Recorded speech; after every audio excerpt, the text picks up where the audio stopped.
Hi, I'm Claire. Last night, in a cabin 2 hours from home, I FaceTimed my husband from the edge of a twin bed and saw a caramel leather jacket draped over the chair on my side. A few gold, blonde hairs caught in the collar. Jazz music playing faint in the background, the kind he swore he hated. And he didn't even flinch. But that wasn't the worst part. The worst part was, it wasn't just one call. It was years of tiny cuts. Dismissive laughs, quiet withdrawals, and betrayals he thought I'd never catch. All of it spilling into that moment on my screen. So, what do you think happened after I ended that call without a word? Before we dive in, tell me, what time is it where you're listening, and where are you? Drop a comment below. I read every one. The call ended, and I kept staring at the black screen, my reflection looking back at me. Tired eyes, damp hair, shoulders drawn tight. Outside, the wind swept through the pines, rattling the cabin walls like someone knocking to be let in. My chest felt heavier with each gust. I reached for the lamp, but stopped. The pine scent and lavender oil from the retreat gift shop had turned sharp, metallic, like the air before a storm. I wrapped the blanket around my legs and listened. To the wind, to the faint hum still in my ears from that jazz track. Even had sworn that music was pretentious noise. So why was it playing in our bedroom? I replayed the moment in my head. The tilt of the camera, the exact second that jacket slid into view. It wasn't tossed there, it was placed. Deliberately. Like someone wanted it to be seen. My fingers itched to call him back, to ask straight out. But my gut said don't. My gut said watch, learn. Gather what you need. It was the same voice that had whispered to me in quieter betrayals. The weekend he forgot. My mother's birthday dinner, the night he stayed late at work, and came home smelling of a floral perfume I didn't own. I stood and crossed to the small dresser, pulled open the top drawer for my journal. The pen trembled in my hand as I wrote just 2 words, leather jacket, underlined twice. Then blonde hairs, jazz music. The page looked like an evidence list, not a diary entry. A floorboard creaked outside my door. I froze, heart ticking in my throat, until I heard a retreat guest laugh softly in the hallway. Just another night here. But my pulse didn't slow. I kept seeing that chair, that jacket, those hairs. Like a slideshow I couldn't shut off. I lay back down, pressing the blanket over my ears, but every sound magnified. The heater clicking on. A car engine in the distance. A bird shifting in the rafters. My thoughts filled the spaces between each noise. Who was she? How long had she been in my home? Did she drink from my mug, sit at my table, lean against my pillow? 2 weeks before the leather jacket, my mornings still started the same way. I'd wake up to the hum of our old coffee maker, the one Evan claimed he hated but never replaced. The smell would drift up the hallway, rich and grounding, and I'd pad into the kitchen barefoot, hair still tangled from sleep. He'd be there, reading news on his tablet, pretending not to notice when I stole the first sip from his mug. Back then, I thought those were signs of stability. Little rituals that meant we were steady, safe. I'd make breakfast while the sun spilled through the window over the sink, catching the dust motes in the air. Toast popping, eggs sizzling, his laugh low when I burned the edges. Those mornings felt like anchors in a world that never stopped spinning. I remember one Saturday in April, a few months after Mom moved in with us. She'd sit at the table wrapped in her flannel robe, hands curled around a mug of peppermint tea. Her joints ached too much to cook, so I took over, even on days when I was bone, tired from lesson plans and grading late into the night. Evan would drift in and out, sometimes helping, sometimes disappearing into the garage for hours. I told myself it was fine. We all needed space. What I didn't notice then, or maybe didn't want to, were the gaps. The moments when he'd avoid my eyes, the way his phone seemed to vibrate only when he stepped outside. I chalked it up to work stress, to the constant juggling of bills and errands, and my mother's care. Spring slid into summer, and with it came my exhaustion. There were nights I'd stand in the shower long after the water went cold, just for the silence. Evan would tap on the door, asking if I was okay. I'd say yes. Always yes.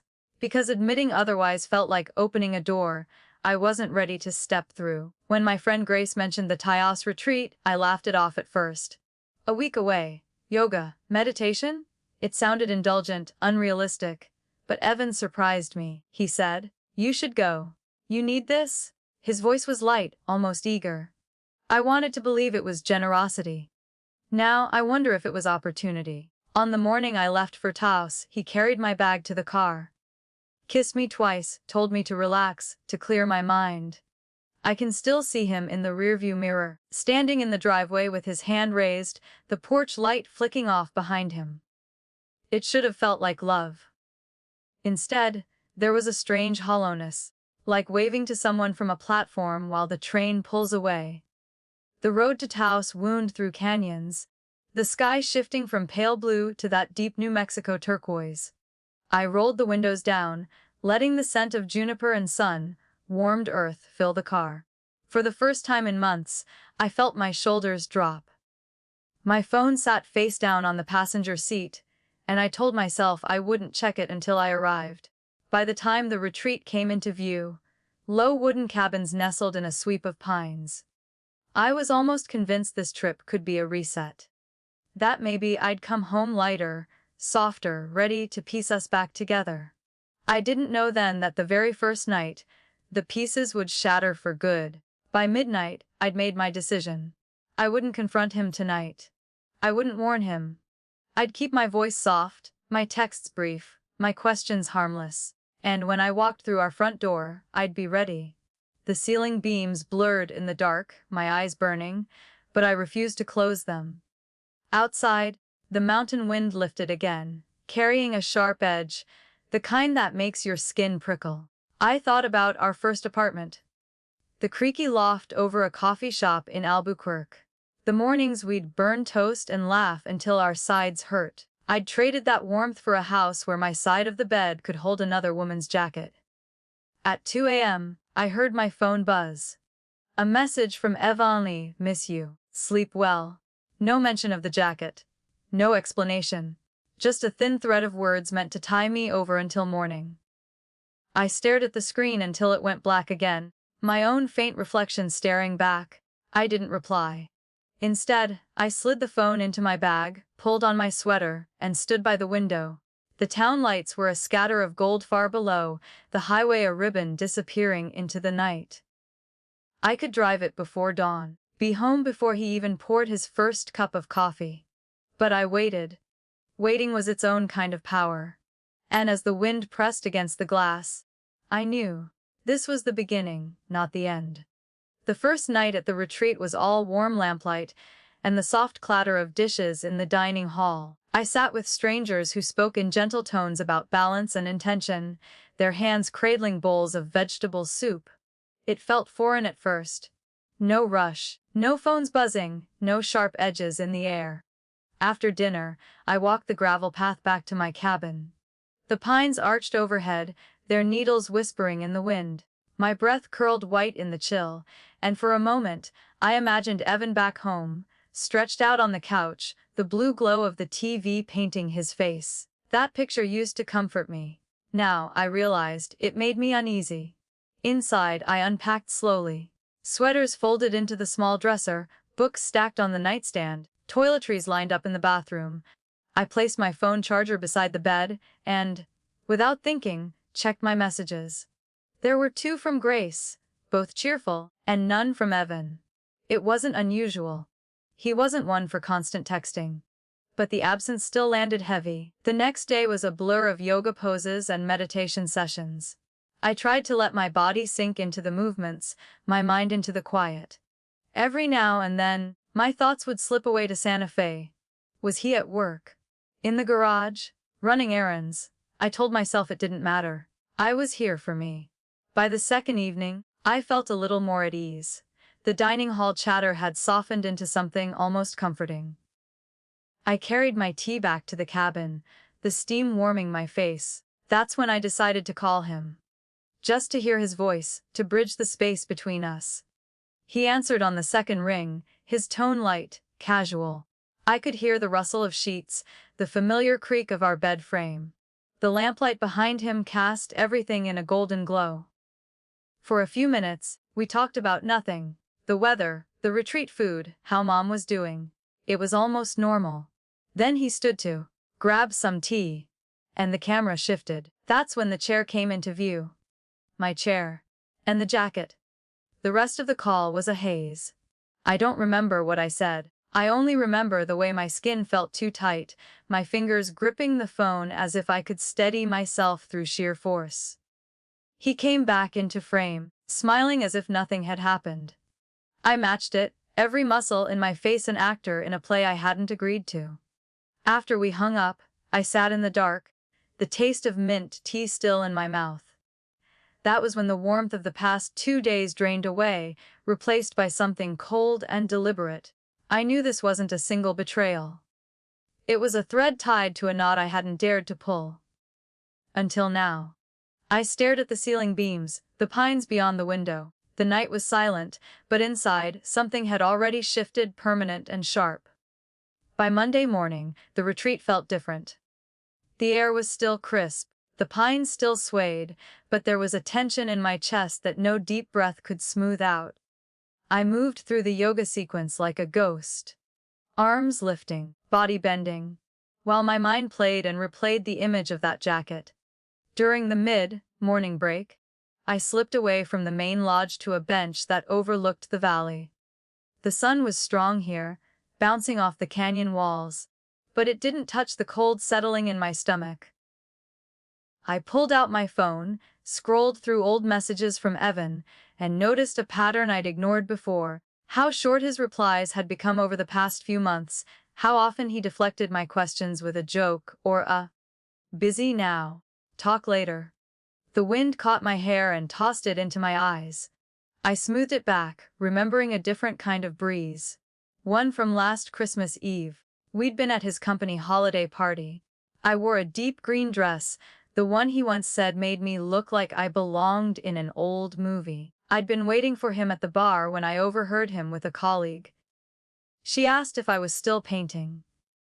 He laughed and said, "Only in her head these days. She's too busy playing nurse." The words slid into me like a blade. I smiled through the rest of the night, but that sentence has never stopped echoing. I see now that night was the start of something.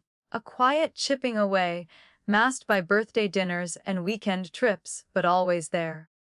That same condescension had been showing in smaller ways. Rolled eyes when I talked about a lesson that went well, a sigh when Mom asked him to fix a light bulb, a smirk when I bought new art supplies with my own money.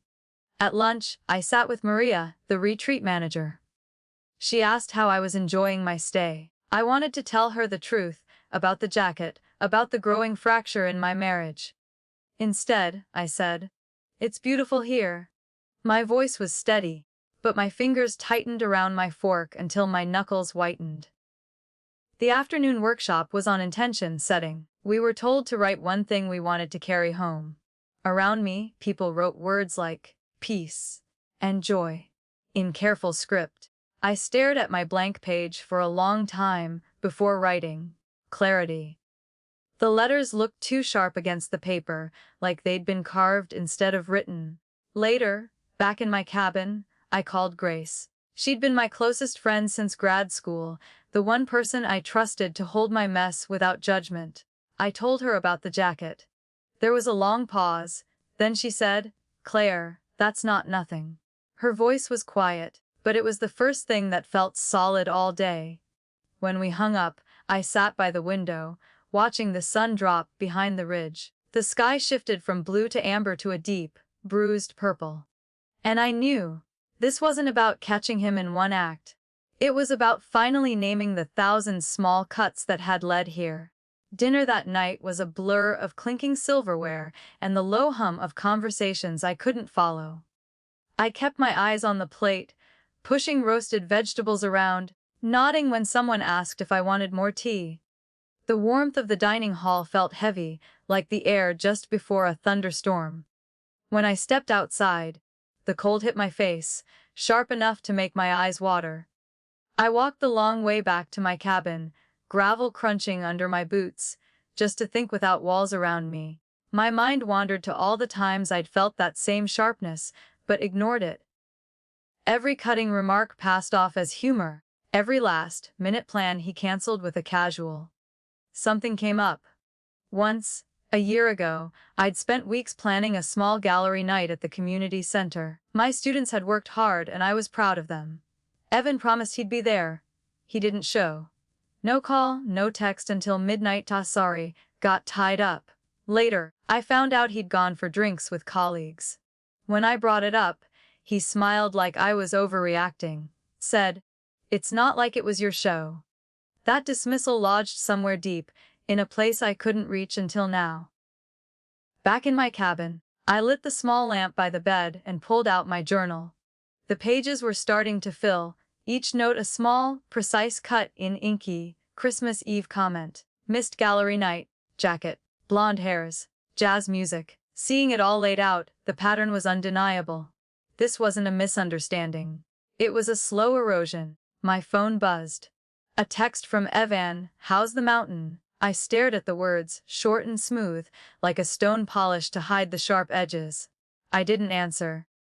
Not out of spite, but because I had nothing left to give to that version of him. The one who could switch from affection to indifference without warning. I turned off the lamp and lay in the dark, listening to the wind rattle the eaves. In that quiet, I remembered the first time I realized silence could be a weapon. It was early in our marriage, after our first fight about money. I had asked him about a charge I didn't recognize. He didn't yell, didn't defend himself, just stopped talking to me for 2 full days. Back then, I chased him, apologized for even asking. Now, I understood what that silence had been: control. I pulled the blanket tighter, my mind racing, but my body still. I thought about the jacket again. Not as a single offense, but as a symbol. It was everything he assumed he could hide in plain sight, counting on me to look away, the same way I had looked away so many times before. The wind outside rose, a long, low howl that seemed to wrap around the cabin. I closed my eyes, and instead of feeling small, I felt something else. Not peace, not yet, but a slow, deliberate gathering. A readiness I hadn't known I could have. Some betrayals are loud. Mine had been quiet, stretched over years. But in that moment, I promised myself it would not end the way he expected. 3 days after the jacket, the retreat felt like a stage play I'd been dropped into mid-scene. Everyone moved through their parts. Stretching in morning yoga, sipping tea between workshops, while I waited for my cue to act. My body was present, my mind was already home, pacing the hallways, searching for answers I couldn't get from here. That morning, Maria asked if I'd be joining the hike to the ridge. I told her I had work to catch up on. It wasn't a total lie. There were emails from the art department waiting. But the truth was, I needed the solitude. I carried my laptop to the small table by the cabin window, the one that looked out over the valley, and connected to the retreat's spotty Wi-Fi. I started with the basics. School notices, parent questions. But habit led me to another tab. Our joint bank account. I told myself it was just to check the balance. To see if the last mortgage payment had cleared. The numbers loaded slowly, the spinning wheel dragging out my breath. When they appeared, my eyes caught on a withdrawal I didn't recognize. 3 days ago, the same day I left for Taos. $2,000. Marked only as Maya's Bistro and Sweets. My stomach flipped. I knew that place. It wasn't just a restaurant. It was a boutique hotel downtown, the kind that came with champagne on check, in and Egyptian cotton sheets. I'd walked past it a dozen times, always thinking it was for people who lived in a different bracket. Apparently, it was for my husband. I clicked deeper, scrolling through the statement. Another charge, $187 at a high-end florist. Then, $450 at a jewelry store we'd once wandered into just for fun, back when browsing was all we could afford. The dates lined up, one after the other, like stepping stones leading away from me. I sat back, the chair creaking. The room smelled faintly of cedar and the herbal soap they stocked in the bathrooms, but beneath it was something metallic, acrid. My own adrenaline rising. I'd been the one budgeting for groceries, for Mom's prescriptions, for the leaking kitchen faucet we still hadn't fixed. And here he was, spending in a weekend what I'd been saving for months. I took a slow breath, opened another tab, and typed in the florist's name. Their website popped up, all pale roses and soft peonies. My cursor hovered over the order history link before I realized I didn't have his login. But I knew who might. Grace's cousin worked there, quiet, discreet, and not overly fond of Evan after a certain Thanksgiving dinner where he'd made a crack about woman spending men's money. I closed the tab, the beginnings of a plan settling in my chest. This wasn't just about the jacket anymore. It was about resources. Mine, his, ours. It was about the quiet way he'd shifted the ground under my feet while smiling like nothing had changed. Outside, the wind picked up, bending the pines until their shadows swayed across the cabin walls. I thought of our kitchen back home, the sticky note I'd left on the fridge before leaving. Milk, eggs, bread, mundane, necessary things. The kind of list I'd been writing for years while he wrote a different one in secret. Rooms, flowers, champagne. I closed the laptop, my reflection faint in the dark screen. I didn't look angry. I looked awake, and maybe that was more dangerous for him than any outburst I could have had. The next morning, I woke before the first bell for meditation. The cabin was still, the air cold enough that my breath hung in front of me. I pulled on a sweater and sat at the little table again, the laptop waiting like a sealed envelope I knew I had to open. I started digging, this time with purpose. Credit card statements. Transaction histories. I scrolled through month after month, my fingers tightening with every click. The pattern wasn't subtle. Midweek dinners at places we never went together, weekend work trips that lined up with hotel charges, sudden ATM withdrawals just under the limit that would flag the account. Small enough to slip past notice if you weren't looking. I'd never been looking before. I reached for my phone and found Grace's number. She answered on the second ring, her voice still rough from sleep. "I need to ask you something," I said, skipping hello. "Your cousin. She still works at Rose and Willow." "She does. Why?" I told her about the charge at the florist. There was a pause, then Grace exhaled hard. "Text me the date. I'll see what I can find out." When we hung up, I sat back, listening to the heater click on. The sound reminded me of a night 2 years ago, late winter, when our own furnace had gone out.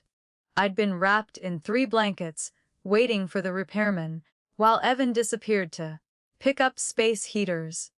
He came back hours later with 1 heater, and a faint scent of perfume clinging to his scarf. I told myself then it was nothing. I was tired. Cold. Overthinking now. The memory felt like a stitch pulling loose in a seam. By mid-afternoon, Grace texted back, 2 dozen white roses. Delivered to Lana, at Maya's Bistro. No note attached." My hands went cold. I didn't know Alina. At least, not in the world I shared with Evan. I walked the path around the retreat grounds until the light shifted, my boots crunching in the snow, dusted gravel. The pines whispered overhead, their shadows long and reaching. My mind kept circling the same thought. This was money we'd both earned, both built a life on. He'd siphoned it off in petals and champagne and God knows what else, without my knowledge, without my consent. When I returned to the cabin, I pulled my journal toward me. On a fresh page I wrote a new list: hotel, florist, jewelry, ATM withdrawals. Lena. It wasn't just evidence. It was a map, each entry a coordinate pointing to the truth. My pen pressed harder with each word until the tip tore the paper. That evening, I joined the others in the dining hall, smiling when someone passed me bread, nodding along to talk about the hike I'd skipped. Inside, I was somewhere else entirely. Rehearsing questions I wouldn't ask yet, imagining his face when the silence I'd always filled finally fell on him. Back in the cabin, I set the laptop on the floor and curled up under the blanket. The heater hummed, steady and low, but I barely noticed. My focus was on the shape of the days ahead, how I'd walk back into our house, into our kitchen, past that chair. How I'd wait for the right moment to let him see what I knew. Some people think revenge is loud. For me, it would be quiet, deliberate, the way you untie a knot in the dark. Patient fingers, steady breath, no rush. And when it comes loose, everything it held together falls apart. The retreat ended on a Thursday, but I didn't go straight home. I told Evan there was an optional extra day of workshops. In truth, I drove to a small inn halfway between Taos and Santa Fe, the kind of place with creaky floors and quilts that smelled faintly of cedar. I needed space to think before stepping back into the house we shared. From my window, I could see a narrow strip of highway winding down into the valley. Cars passed now and then, their headlights glinting like quick thoughts. I wondered if he was home, if the jacket was still there, if Lena was. The questions felt heavier than my overnight bag. That evening, I called Grace. Her voice was the one steady line I had left. I told her everything. The jacket, the bank charges, the florist delivery. She didn't rush to fill the silences. She just let me talk until the words ran out. "Claire," she said finally, "you can't carry this alone." "I know. But I can't tell Mom, not yet." She'd try to defend him. She always has. Grace sighed. "Then tell me what you need." I didn't answer right away. The truth was, I didn't know. I wanted someone to walk into that house with me, to see what I saw. But more than that, I needed someone to believe me without question. Grace already did. The next morning, I sat in the inn's small dining room, coffee cooling in front of me. Two older women at the next table were talking about family. One saying her son hadn't called in weeks, the other laughing about a sister who borrowed money and never paid it back. Their voices were casual, but the undercurrent was the same disappointment, the slow erosion of trust. I stared at my coffee, thinking about the last time Evan and I had laughed together. Really laughed.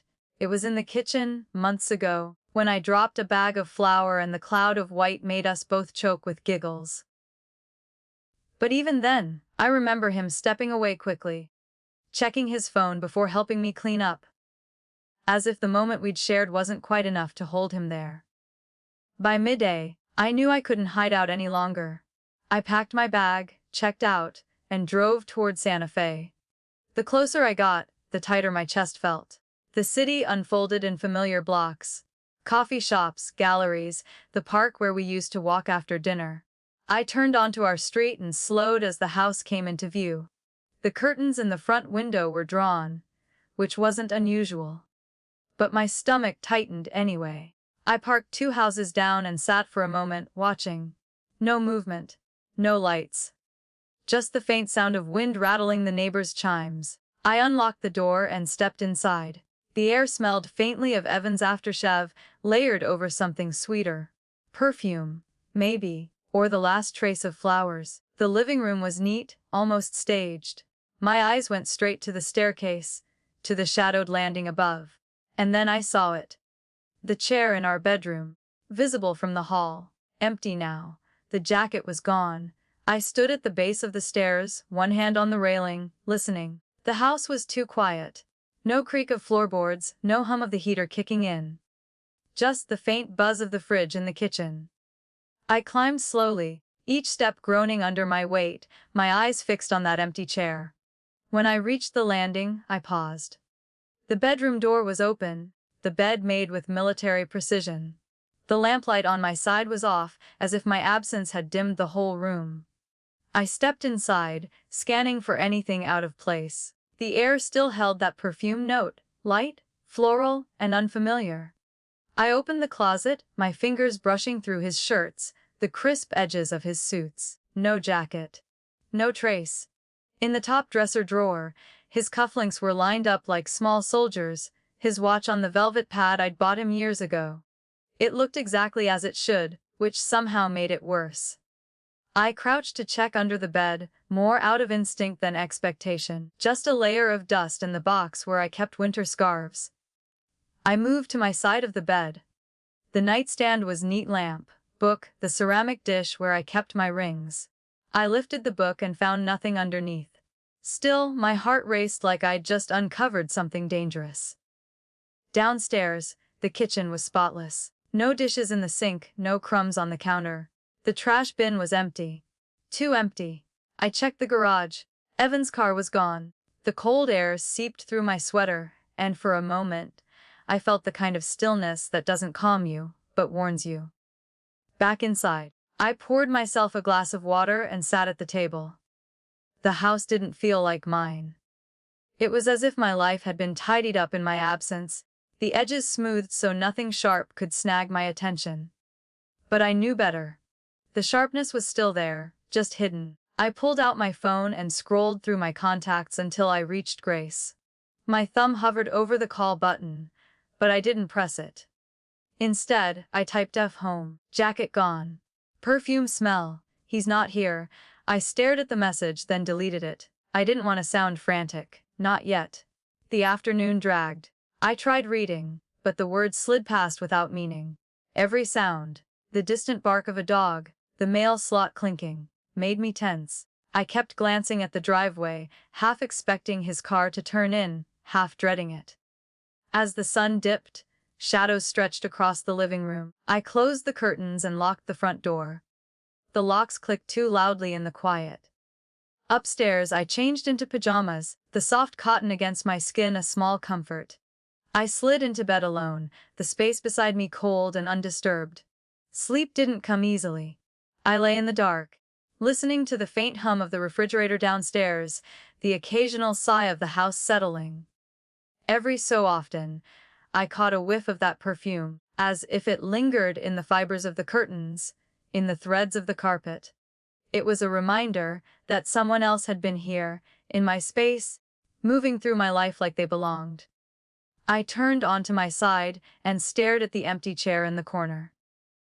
In the dim light from the hallway, it looked almost expectant, like it was waiting to hold something. Or someone. Again. I pulled the blanket tighter around me and closed my eyes. The house might have been still, but inside me, the ground was shifting.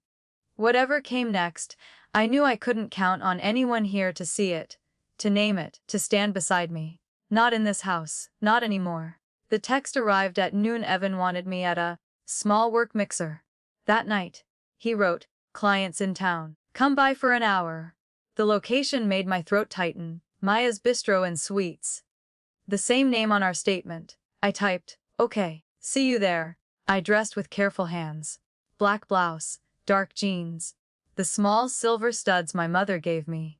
In the mirror, I looked steady enough to pass. The lobby smelled like peonies and polished wood. A jazz trio played near the bar.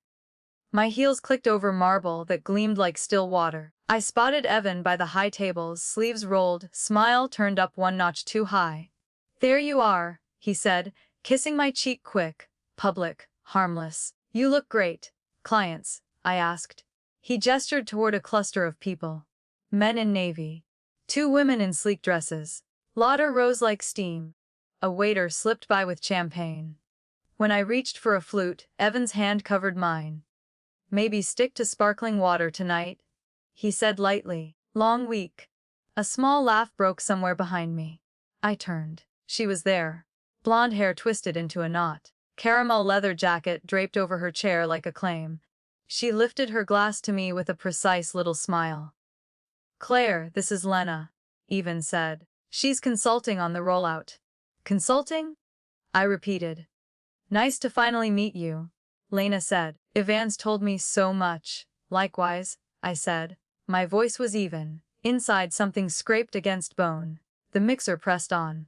Introductions, bland jokes, project talk that tasted like chalk. I stood among them, steady on the surface, while the trio slipped into a standard Evan claimed he hated. His head started to nod. He didn't notice. At the bar, a colleague leaned toward me. So you're the artist, he said. Do you actually sell pieces? I teach, I said. High school. Ah, he replied, as if I'd confessed to a lesser thing. Lena drifted closer, jacket sliding off her chair. Love your earrings, she said. Her ring flashed, thin, gold, deliberate. Vintage. A gift, I said. She leaned in. You must be exhausted, caregiving and all. Evan says you've barely had time for yourself. My fingers tightened around my glass. He talks a lot. Only good things, she said, mossily. A tray swung by, she reached. Her elbow tipped. Red wine washed over my blouse. Cold, then warm, then everywhere. The room inhaled as one. Evan's face shifted into concern, the practiced kind. Wow, Lena said, hand to her mouth. I'm so clumsy. It's fine, I said, though my skin burned. The trio did not stop. A few people offered napkins. No one met my eyes for long. Avon lifted a cloth and dabbed, as if I were a calendar spill. She's been under a lot of stress, he told the circle. The retreat was supposed to help. Laughter flickered, brief and cruel. I'll clean up, I said. Restrooms down the hall, Lena offered. Second left. I walked the corridor alone, the carpet swallowing my steps. In the mirror, the stain bloomed like a wound. I turned on the tap and watched water run until my hands steadied. Through the door, the band began another standard. When I returned, someone had taken my spot. The group had tightened, bodies angled toward Lena. Evan's jacket was over the back of her chair now, his wallet peeking from the pocket. He didn't see me. He was laughing at something she whispered. The humiliation wasn't the stain. It was the erasure, the way I could stand 2 feet away and be treated like air. I picked up my bag. Even noticed. Leaving. Already, his voice was too bright. Long week, I said. Let me walk you out, he offered. No, I said, gentle. Stay with your clients. I turned and walked into the lobby's cold, brighter air, alone. I didn't rush to the car. I wanted the cool night air to strip away the heat still crawling up my neck. The hotel's glass doors closed behind me with a hush, muting the band and chatter, leaving only the low hum of traffic from the boulevard. My reflection in the glass was a stranger. Chin lifted, eyes too bright. I crossed the street to the small plaza opposite the hotel. From there, I could see the bistro's front windows, warm and golden against the dark. Inside, Evan stood with his back to me, one hand in his pocket, the other resting lightly on Lena's chair. She tilted her head up at him, smiling in a way that made my chest ache, not from love lost, but from the recognition of something already gone. I stayed in the shadow of a closed bookstore, watching. Couples passed by, laughter carried in the cold air. I tried to remember the last time Evan had looked at me the way he looked at her. The memory wouldn't come. When I finally turned away, the pavement under my heels felt unsteady. I walked 3 blocks to where I'd parked, the streetlights flickering overhead. My phone buzzed. Evan. I let it ring out, then silenced it. A text followed. Where did you go? Everything okay? I didn't answer. Driving home, the city lights blurred at the edges. My hands were steady on the wheel, but my mind was already building something, an account of tonight, not just in memory, but in detail. Who stood where? Who spoke? What was spilled? Every word that could be turned later into proof. The house was dark when I pulled into the driveway. I left the lights off as I stepped inside. The quiet wrapped around me differently than it had before. It was no longer an absence, it was a choice. My choice. I hung my coat in the hall closet, then sat at the kitchen table with my journal. Work mixer. Lena present. Jacket confirmed. Public comment about stress. Wine spill. Intentional. Group laughter. Evan's body language protective toward her, dismissive toward me. The pen scratched over the paper, my handwriting sharper than usual. This wasn't a diary entry. It was a deposition. I made tea and carried it upstairs.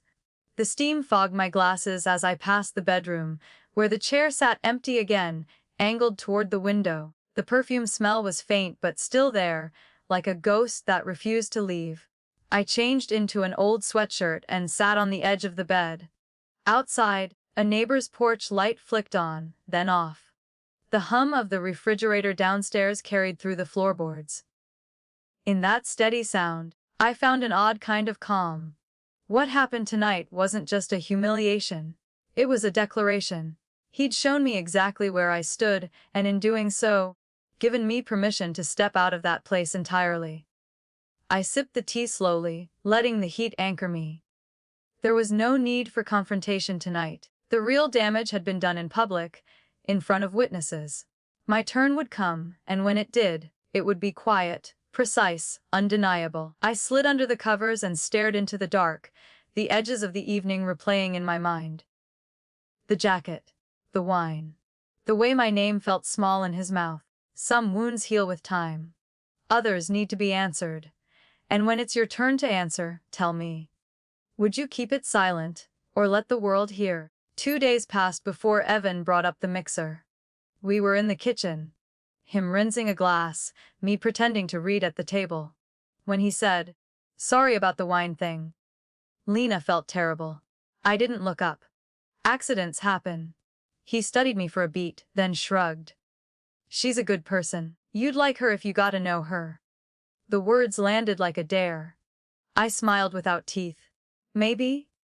That night, after he fell asleep, I slipped from bed and padded to his office. The door creaked the way it always had, a small sound that might have woken him if he were a lighter sleeper. I moved quickly, pulling his laptop from the shelf. I knew the password. His birthday, plus the year he graduated college. He'd never bothered to change it. The screen lit the room in a cold blue. My hands moved without hesitation, opening his email, scanning subject lines. At first, it was work project updates, meeting invites. Then, buried between them, threads with no subject line at all. The sender, Lena Hart. My chest tightened. I clicked one. The first message was short, just a time and place. The next, a photo of a table set for two, a wine bottle half emptied. The dates lined up with nights he'd been working late. I scrolled further. Paragraphs that blurred at the edges. Jokes, complaints, small intimacies that had no business existing between them. One ended with, "Ah, you looked good in that shirt." I'm still smiling. I sat back, the chair groaning under me. The house was silent except for the faint tick of the hallway clock. My pulse thudded in my ears. I took out my phone and began snapping photos of the screen, one after another, until my camera roll was full. In the bottom drawer of his desk, I found a small leather folder. Inside, receipts. Dinner for two at Maya's Bistro. A hotel room at the same address. A purchase from Rose and Willow Florist. All neatly folded, stacked. No attempt to hide them, just the quiet arrogance of someone who believed they'd never be found. I slid everything back exactly as I'd found it and returned to bed. Lying there beside him, I could feel the warmth of his body just inches away, the steady rise and fall of his breath. It was the same rhythm I'd fallen asleep to for over a decade. Now it sounded like someone else's life. The next morning, I acted as though nothing had changed. I made coffee. I asked about his day. He smiled, relieved maybe, as if the tension had thinned. He left for work early, humming under his breath. I waited until his car turned the corner before I moved. I gathered my notes, my phone, the printed statements from the bank. I called Grace. "Tell me you're ready," she said. "I'm past ready," I replied. She met me at the cafe near the courthouse. We sat in the corner booth, the smell of burnt espresso thick in the air. I spread the evidence across the table. Photos, receipts, screenshots. Each piece of tile in a mosaic I'd been assembling since the retreat. Grace studied them, her jaw tight. "Claire, this is more than enough." "I know," I said. "What's your next move?" I stirred my coffee, watching the swirl of cream fade into brown. "I'm going to make sure the right people see this. And I'm not going to give him the courtesy of a warning." For the first time in weeks, my voice felt steady, not light, not hopeful, but sure. Outside, the wind kicked up, scattering leaves along the sidewalk. I gathered the papers into a neat stack. This wasn't the end, it was the opening move. That afternoon, I drove to the school early, letting my classroom be my cover. The smell of acrylic paint and chalk dust wrapped around me, familiar and grounding. My students were gone for the day, their projects drying on racks along the wall, self-portraits, still lifes, bits of color frozen in mid-thought. I sat at my desk and pulled out my laptop. If I was going to move forward, I needed digital copies of everything. I uploaded the photos from Evan's laptop to a new cloud account, separate from anything tied to my name. Each image loaded slowly on the old Wi-Fi, the progress bar inching forward like it knew the weight of what it carried. Once the files were safe, I added scans of the bank statements, the hotel receipts, the florist order. I labeled them by date, then by type.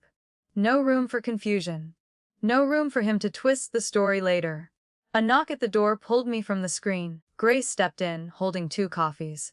She'd left work early. "You look like you're drafting a battle plan," she said.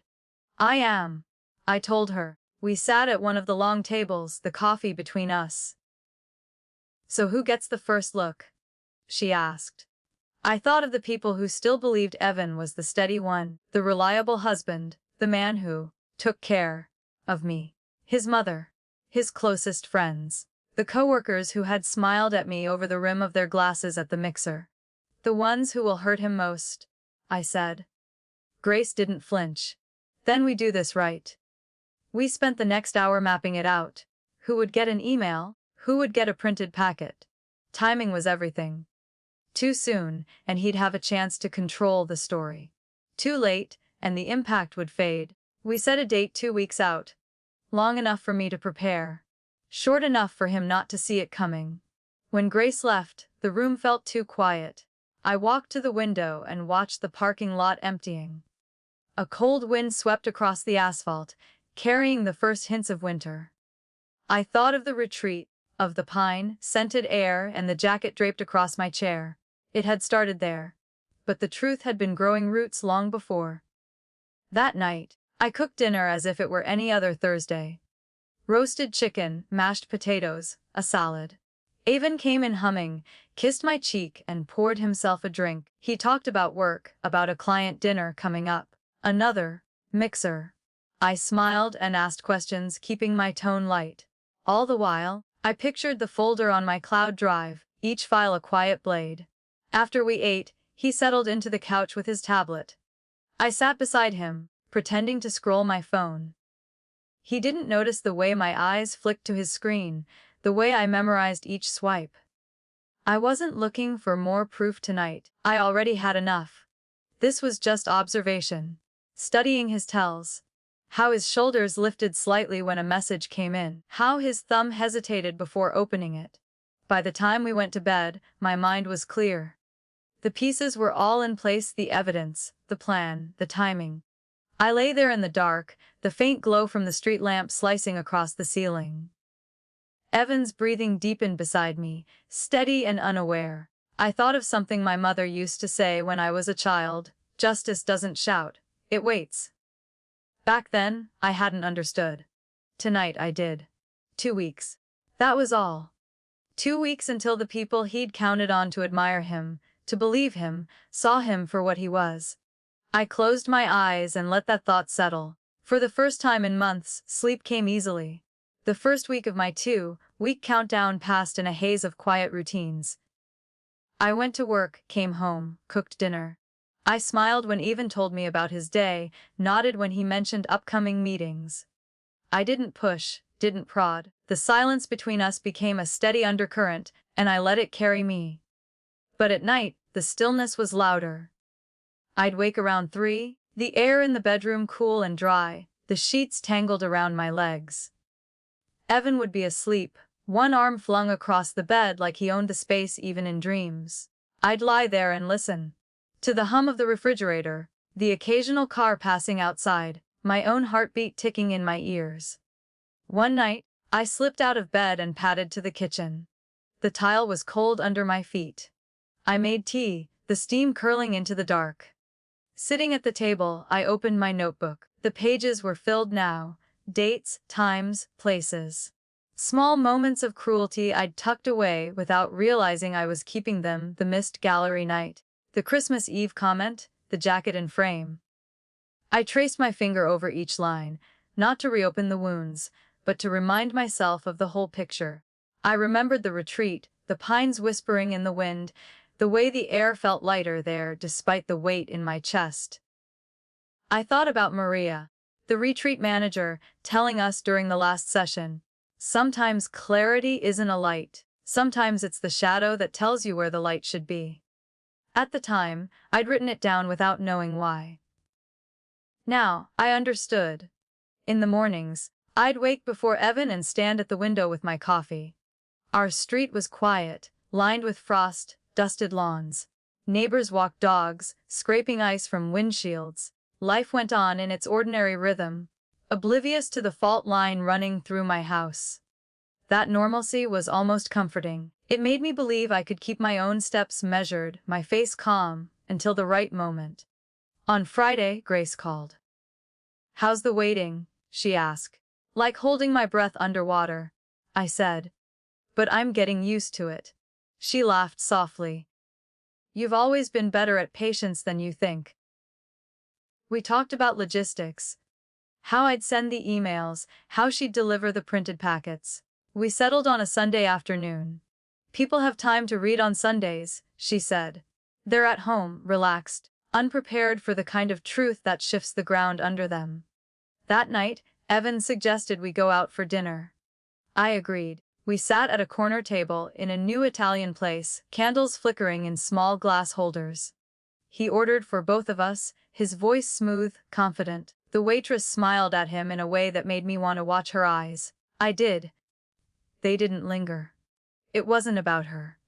It was about him. We talked about nothing: traffic, the weather, a show he wanted to watch. I matched his tone, laughing at the right places. But inside, I was counting down. 9 days. 8. 7. When we got home, he went upstairs to shower.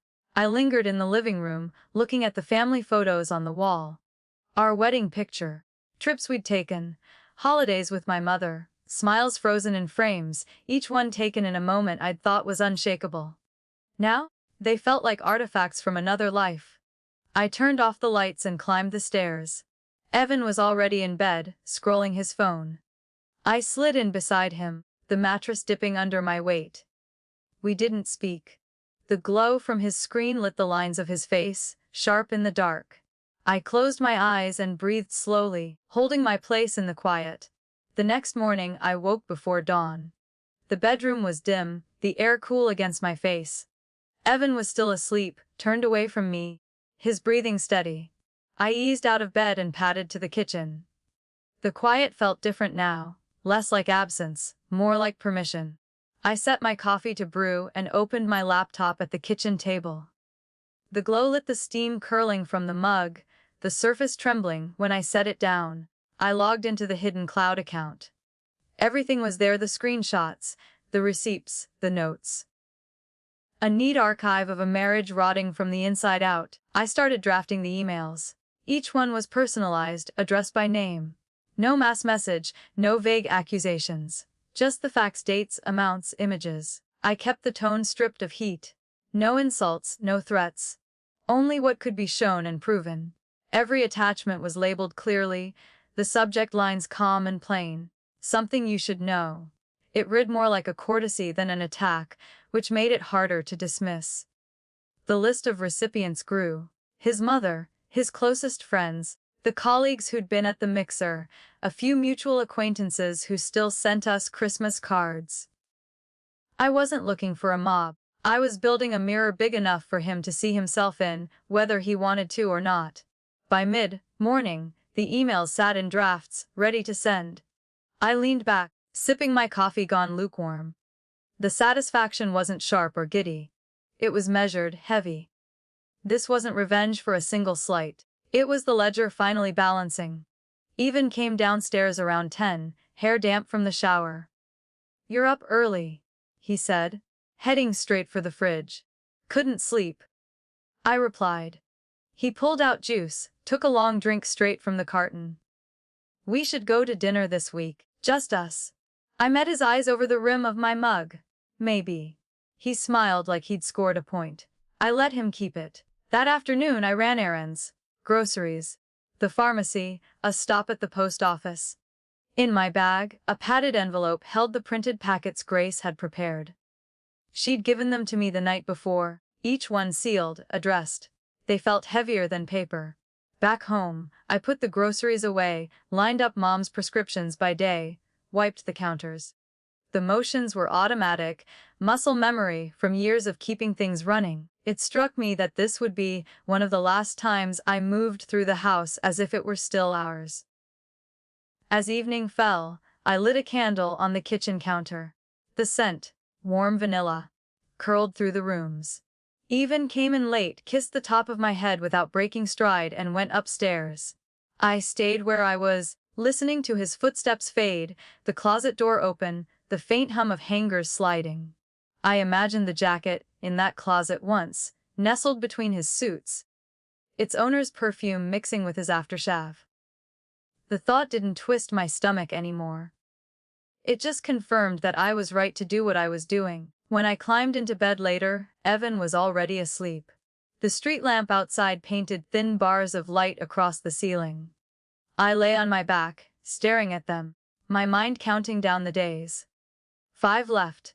I thought of the moment at the retreat when Maria had said, "The hardest part isn't letting go, it's staying quiet long enough to know where to aim." I hadn't understood then. Now, it was the only thing keeping me still. The house was silent, but my plan was alive, breathing beside me in the dark. By the time Sunday came, the air in the house felt heavier, as if the walls knew what was about to happen. Even left early for a client breakfast, which gave me the morning alone. I made coffee and stood at the kitchen window, watching the frost melt off the neighbor's lawn. The light was thin, winter, white, and it seemed to sharpen everything it touched. I set my laptop on the table and opened the draft folder. The emails waited there like lined-up dominoes, each one ready to fall. My fingers hovered over the keyboard, but I didn't click send yet. Timing mattered. I wanted him to feel the hit all at once when there was no easy way to recover. At 10, Grace arrived with a tote bag.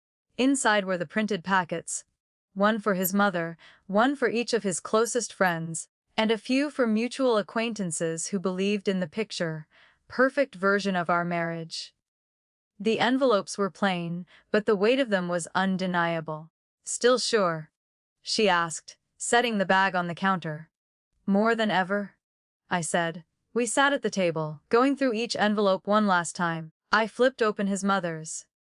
The first page was the bank statement with the hotel charge.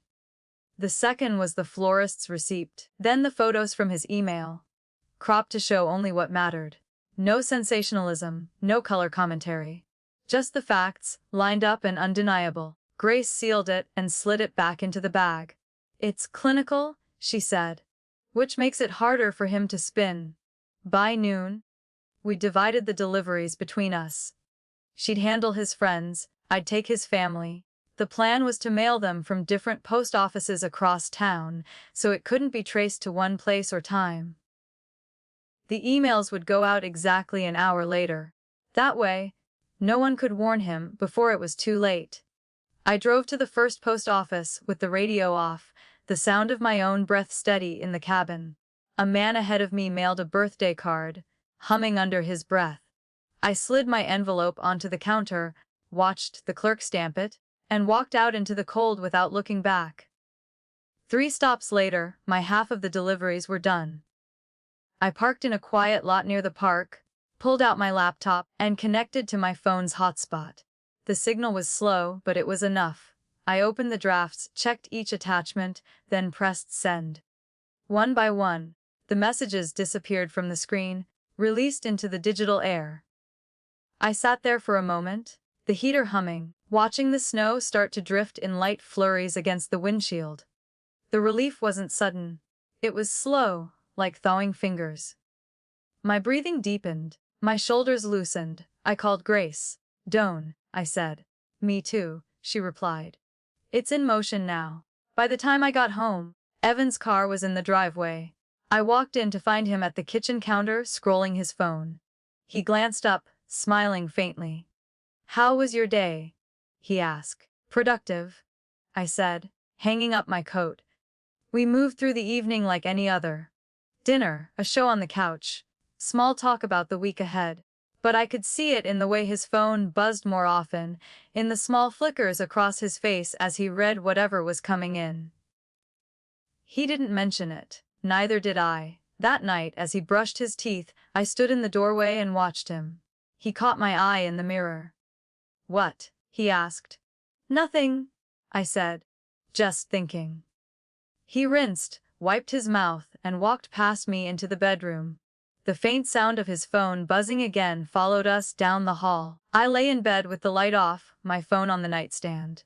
Avon was next to me, scrolling the faint glow casting his face in shifting shadows. Every so often, I heard the muted vibration of another message. He didn't move to silence it, but he didn't open them right away either. It was as if he was bracing for what he already knew was coming. Around midnight, he set the phone face down and turned toward me. "You've been quiet," he said. I met his gaze in the dimness. "Just tired." He studied me for a moment longer, then rolled over. Soon, his breathing evened out. I waited until I was sure he was asleep before I picked up my phone. There were no messages from him, but the group thread with Grace was active. She'd forwarded screenshots from his friends, short, sharp replies full of disbelief, questions, and a few clipped curses. His mother hadn't replied yet. That silence was its own kind of answer. I turned the phone face down again and lay there in the dark, listening to the soft rhythm of the street lamp buzzing outside. My mind wasn't racing. It was methodical, moving from one fact to the next, like counting beads on a string. In the morning, I woke to the sound of drawers opening and closing. Evan was in the closet, moving quickly. His phone was in his back pocket. When he saw me watching, he said, "I've got to head into the office early." "Big meeting?" "Of course," I replied, my voice even. He left without eating breakfast. I stood at the window and watched him back out of the driveway, his jaw tight, his eyes fixed ahead. The taillights disappeared down the street, leaving only the faint tire tracks in the frost. By mid-morning, the replies began finding me directly. One of his friends called, voice low and careful, asking if I was okay. Another emailed to say they'd had no idea. I kept my responses short. "I'm fine. Thank you." I didn't need their pity, only their acknowledgement. Grace called around noon. "He's been on the phone all morning," she said. "My guess. Damage control. Let him try," I said. That evening, he came home later than usual. His tie was loose, his hair slightly mussed. But it wasn't the look of a man worn out from work. It was the look of someone carrying a weight they couldn't set down. He walked past me without a word and went straight upstairs. I followed a few minutes later. He was sitting on the edge of the bed, elbows on his knees, staring at the floor. "Why?" he asked quietly, not looking up. "You know why," I said. He shook his head, almost smiling. "If you wanted out, you could have just said so." "This isn't about wanting out," I said. "It's about the truth. You built a story about us that wasn't real, and you counted on me to keep it polished. I'm done with that." He looked up then, eyes sharp, but there was something else there too. Fear. Not of losing me, of losing the version of himself that everyone else believed in. We didn't speak the rest of the night. He stayed in the guest room. I stayed in ours. The house felt strange, like it was holding its breath. Lying there alone, I thought about the months ahead. There would be paperwork, conversations, the dismantling of a life built over years. But there would also be mornings without waiting for a shoe to drop, dinners without the tightness in my chest, nights without wondering who he was with. Some truths, once spoken, can't be unsaid. And some silences, once broken, can't be repaired. If you were in my place, after years of small betrayals and one quiet, final reckoning, would you walk away for good, or stay and watch the rest unravel? The next morning, I woke to the smell of coffee. Evan was in the kitchen, moving quietly, as if careful not to break something already fragile. He poured 2 mugs and slid one toward me without meeting my eyes. "Thanks," I said, taking it. The warmth seeped into my palms, but not past them. He sat across from me, shoulders hunched. "I think we should talk."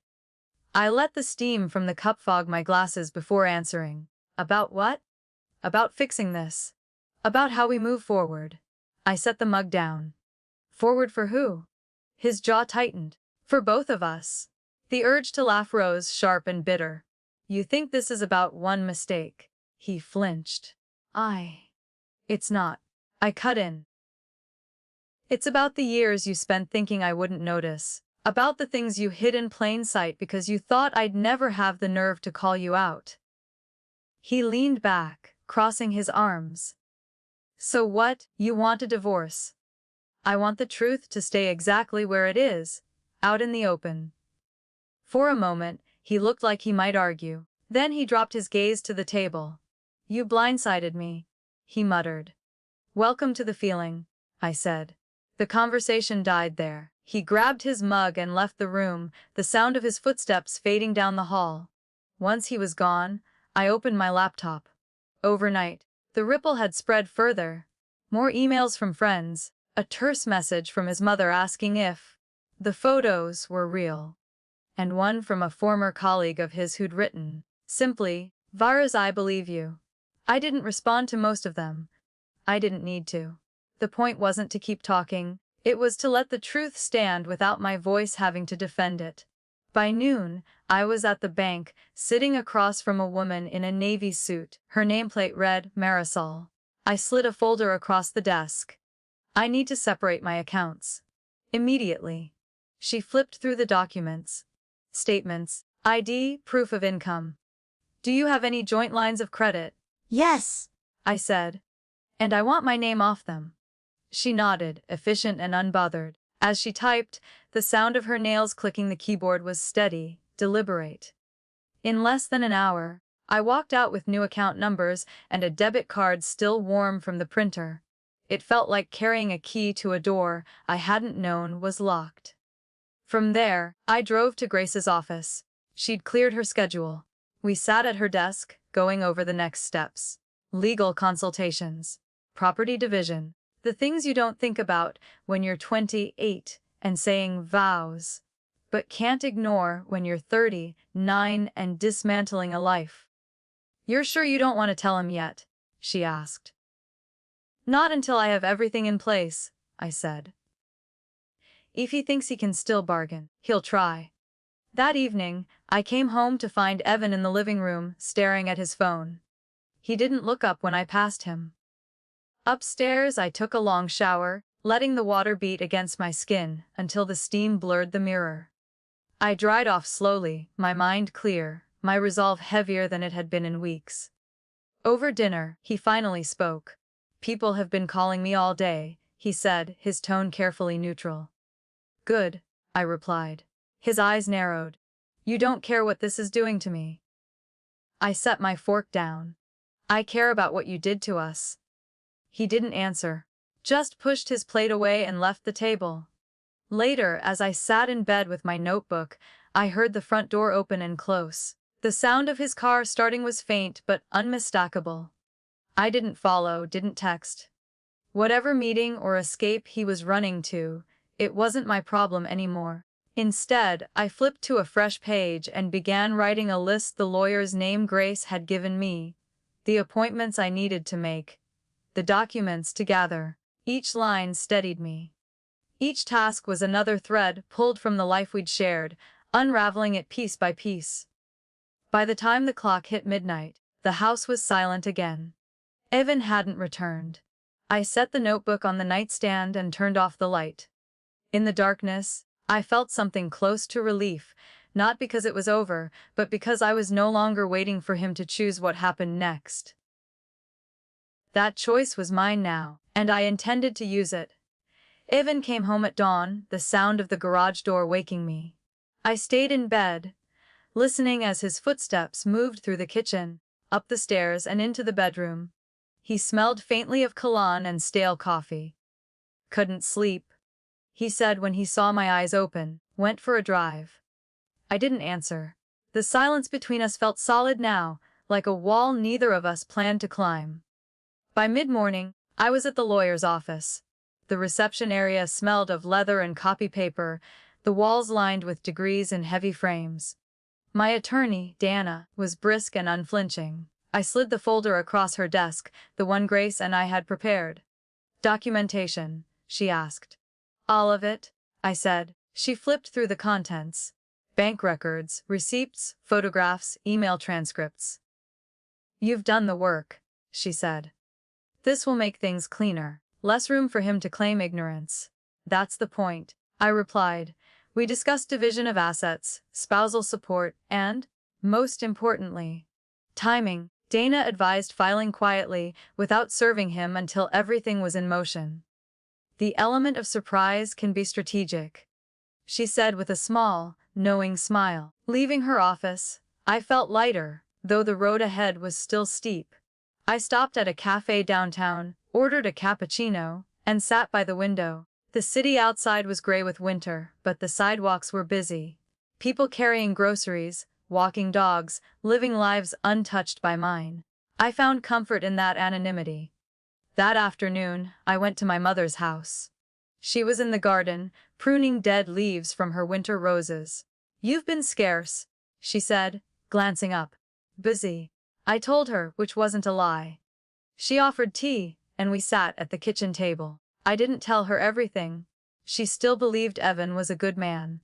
But I gave her enough. "Things are changing," I said, "and it's for the better." Her brow furrowed, but she didn't push. "Just make sure you land on your feet," she said. It was her way of giving permission. When I got home, Evan's car was in the driveway. Inside, he was sitting in the living room, elbows on his knees, phone dangling from his hand. "My mother called," he said without looking at me. I stood in the doorway. "And?" She asked me if it was true. "What did you say?"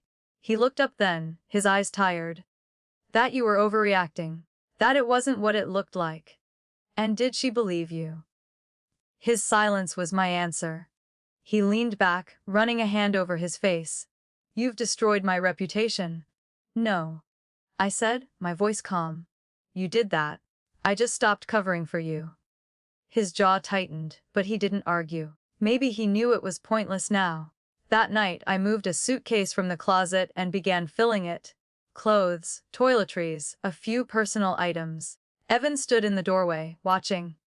"Where are you going?" he asked. "Somewhere you're not," I said. He stepped into the room.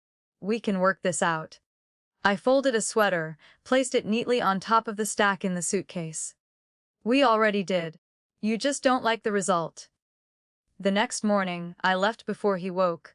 I drove to Grace's, the suitcase in the back seat, my files on the passenger side. She opened the door before I could knock. "You're ready," she said. "I am," I told her. We sat at her kitchen counter, the smell of fresh coffee filling the air. I handed her the signed paperwork from Dana's office. "File it today," I said. She nodded, no hesitation. "Consider it done." By the time the sun set, the filings were official. Evan didn't know yet. But soon he'd get the papers, the legal seal at the bottom confirming that this wasn't a fight, a phase, or a warning. It was an ending. That night, I lay in Grace's guest room, the city lights filtering through the blinds. For the first time in years, I didn't feel like I was bracing for impact. The ground beneath me was still shifting, but it was because I was moving it, on purpose, in my own direction. Justice didn't roar. It didn't slam doors or shout in crowded rooms. It moved quietly, patiently, until one day, you realized it had already arrived. And now, it was here. The papers went out on a Tuesday. Winter light lay across Grace's kitchen when I poured coffee and checked my phone. No messages from Evan. No calls from his mother. A calendar alert. Staff meeting at 9. I showered, dressed, and drove to school with the radio off. In the parking lot, frost sketched white veins on the asphalt. I carried a box of clay tools to my room. Routine steadied me. "Morning, Miss Hart," Matteo said, peeking in. "Morning, kiddo," I said. The bell rang. Brushes clinked. The room filled with music of work scissors, whispers, the thud of feet. Art class forgives you when life doesn't. It asks you to move your hands and breathe. At lunch, Principal Knox called me in. His office smelled like old carpet and peppermint. He shut the door. "You okay?" he asked. "I'm navigating," I said. He nodded. "If you need sub-coverage, ask." "Thank you," I said.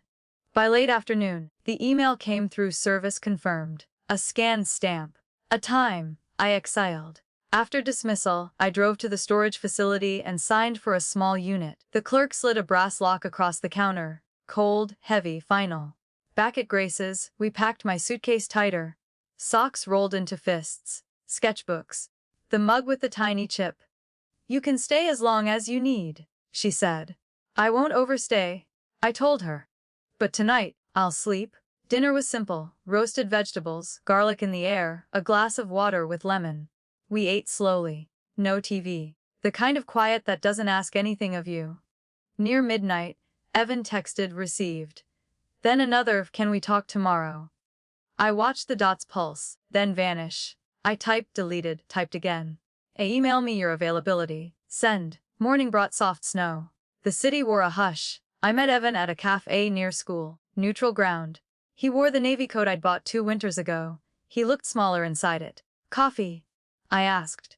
He rubbed his jaw. "No." We sat. Heat hissed. Cups clattered. He folded his hands. "I didn't think you'd go this far," he said. "I didn't think you'd go that far," I replied. He winced. "What do you want from me?" "Compliance. Accuracy. Nothing more." We reviewed Dana's proposals. House evaluation. Car titles. Retirement accounts split by formula. My items to collect Saturday 10 to noon. Grace present. No surprises. He kept nodding quiet. When he finally spoke, it was small. "Will you be okay?" "Yes," I said. We stood. He reached as if to touch my arm, then let his hand fall. "I'm sorry," he said. "I know," I said. "Be on time Saturday." He left first. The bell over the door jingled. Saturday came bright and brittle. I drove to the house with Grace. The key turned stiff in the lock. Inside smelled like dust and lemongrass cleaner. We moved. Clothes. Books. 2 framed prints. The cedar box of letters. In the studio, I packed the kiln gloves and the cobalt glazes. Grace carried boxes down, one by one. Evan stayed out of the way, standing by the sink, arms folded. "Do you want the cast iron?" he asked once. "No," I said. "Keep it?" At 11:58, I zipped the last bag. I walked through each room, touching nothing, looking. The chair by the window. The dent in the hallway paint where a suitcase once clipped the corner. Ghosts without drama. On the porch, cold air peeled across my cheeks. Grace squeezed my shoulder. "You good?" "I am," I said. And this time, the ground did not tilt. We drove away from the house in silence. The street curved past bare trees, their branches etched against a pale sky. I kept my hands steady on the wheel, eyes forward. Grace didn't fill the quiet. She knew better. Back at her place, we carried the boxes inside.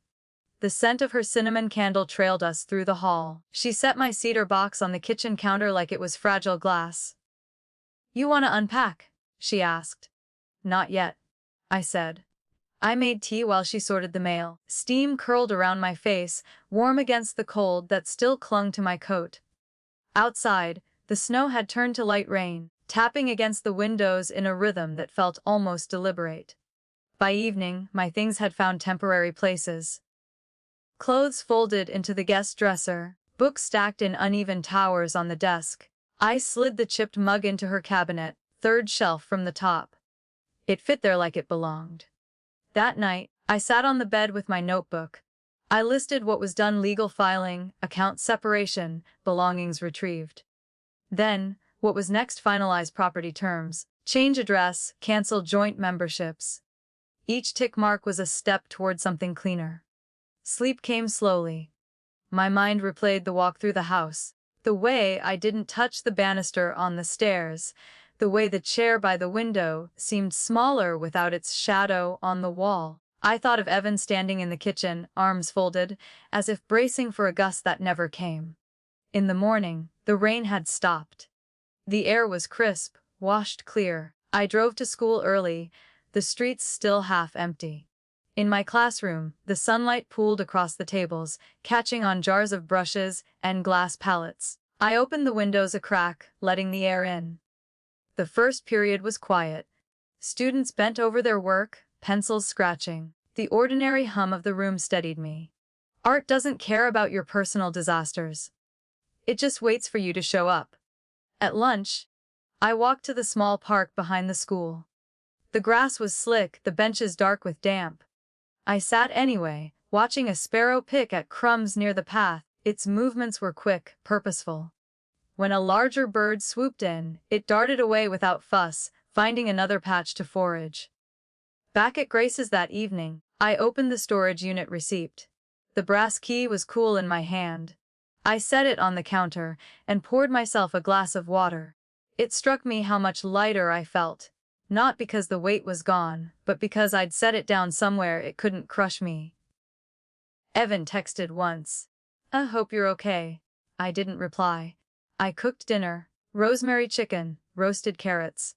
The smell filled the kitchen, grounding me in the moment. Grace came in late, dropped her bag by the door, and smiled when she saw the table set. "Feels like you're settling," she said. "I am," I told her. After we ate, I stood at the sink, hands in warm suds, listening to the quiet hum of the refrigerator. I realized I couldn't remember the last time I'd felt this, still. Not happy exactly, but steady. Like I'd stepped out of a storm into a room where the windows were shut and the floor was solid. Later, I sat on the couch with a blanket over my legs, the lamp casting a soft circle of light. I opened my notebook and wrote one line. "This is not the end. It's the beginning I should have had all along." And for the first time, I believed it. 2 weeks later, I stood in the park near the river, the late winter sun low and gold on the water. The air held that first hint of spring, wet earth, thawing grass. I'd finished the last of the legal paperwork that morning. No more forms, no more signatures. It was done. I walked the path slowly, hands in my pockets. The river moved steady beside me, catching light in ripples. Across the bank, a row of willows trailed their bare branches into the current. I'd passed them 100 times over the years, but they'd never looked like this. Leaner, maybe, but still rooted, still there. Grace met me on the bridge, 2 coffees in hand. "It's official," she said. I took the cup. "Feels lighter than I expected." "That's because you carried the heavy part for too long." We leaned on the railing, watching a pair of ducks skim the water. I thought of the retreat, the jacket, the mixer, the emails, the slow unraveling that led here. It all felt both distant and close, like a dream I'd woken from but could still touch. "I'm not angry anymore," I said, surprising myself. "Not in the way I was." "That's not nothing," Grace replied. That night, back at her place, I unpacked the last of my boxes. The chipped mug went on the counter. The cedar box found a corner on the bookshelf. I lit a candle, its scent, lavender and smoke, curling through the room. My own scent now, not his. I sat at the desk, opened my notebook, and flipped to the first page. Dates. Times, evidence, pain cataloged in ink. I read it once, then closed it and slid it into the bottom drawer. Not to forget, but to leave it where it belonged. Finished. Later, I called my mother. We talked about the garden, about a recipe she'd found, about nothing urgent. She didn't ask about Evan, and I didn't bring him up. It felt like a gift we both understood. Before bed, I stepped outside. The air was cool, clean. A single star burned bright above the rooftops. I breathed it in, long and slow. This wasn't the life I'd imagined, but it was mine now. Unshared, undivided. In the quiet, I thought about the women who might be standing where I'd stood. Waiting, doubting, holding their breath. I wished I could tell each one. You don't have to shout to be heard. You don't have to break something to prove it's broken. Sometimes, the loudest justice is the life you build after. I went back inside, turned off the lights, and climbed into bed. The sheets smelled of lavender. The night was still. And for the first time in years, I fell asleep without waiting for the other shoe to drop.